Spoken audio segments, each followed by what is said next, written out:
Buen día, profesor.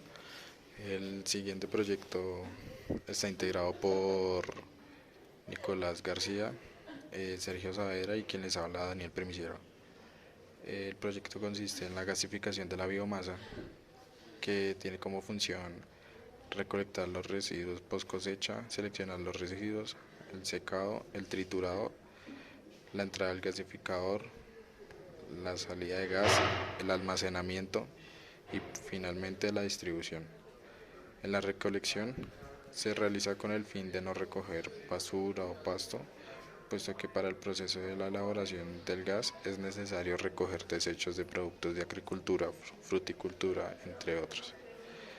La selección: se selecciona el producto con el cual se va a trabajar, esto con el fin de obtener un mayor rendimiento en el producto final, una mayor calidad. En el secado, pues muchas veces los productos se encuentran húmedos, como el desecho producido por las cáscaras de café o la caña de azúcar. Es necesario secarlo, ya sea de manera artesanal al sol, como se ve en la imagen, en el video, o de manera industrial para poder seguir el proceso en la máquina trituradora.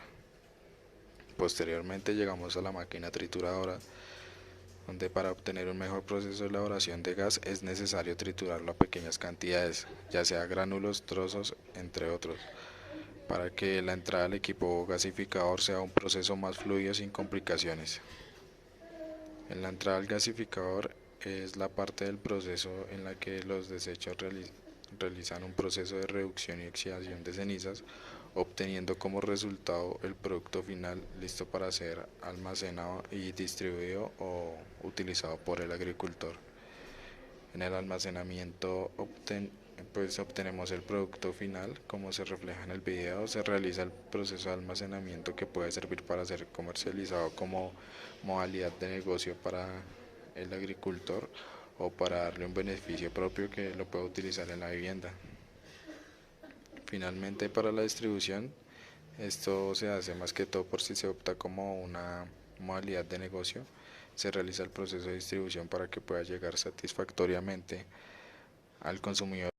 Teniendo en cuenta lo anterior, se realiza un análisis detallado donde están los requerimientos, que hacen referencia a las cantidades, capacidades y especificaciones.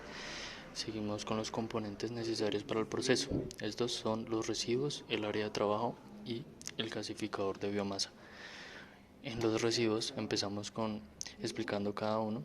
Los residuos forestales siguen los residuos agrícolas, como por ejemplo la paja, los restos de madera, los desechos de caña y los desechos agrícolas verdes. También pueden ser utilizados los residuos agroindustriales, como el bagazo de caña de azúcar y la cáscara de arroz. Después nos preguntamos qué cantidad. Normalmente un gasificador de biomasa está dimensionado de acuerdo a la cantidad de residuos que el cliente o consumidor tenga para poder satisfacer su necesidad. Posterior a esto, nos preguntamos la capacidad. Normalmente la capacidad de generar gas en un gasificador puede llegar a ser de 200 a 400 metros cúbicos de gas, pero dependiendo de los residuos implementados en el proceso, ya que cada residuo cuenta con su propio poder calorífico, como por ejemplo el poder calorífico de la caña, el bagazo de la caña, con sus respectivas variables de combustible.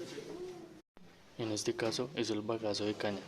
Cuenta con una presión de 100 kilopascales y una temperatura de aire de 298 Kelvin. También cuenta con una temperatura de vapor de 373 Kelvin. Finalmente, para concluir, las especificaciones del proceso son: después de haber recolectado los residuos de biomasa, es necesario seleccionarlos, secarlos y triturarlos para poder entrar al proceso de gasificación, ya que dentro del gasificador se realizará una reducción, oxidación para la obtención del gas.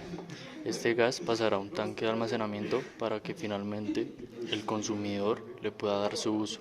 Y hay que tener en Cabe recordar que después de almacenar el gas en los tanques de acero y carbón, respectivamente, este puede ser utilizado por los agricultores como gas para cocción, para calefacción, entre otros, o transformado directamente como energía eléctrica, la cual es indispensable en estos sectores del país donde se desea implementar este tipo de proyectos.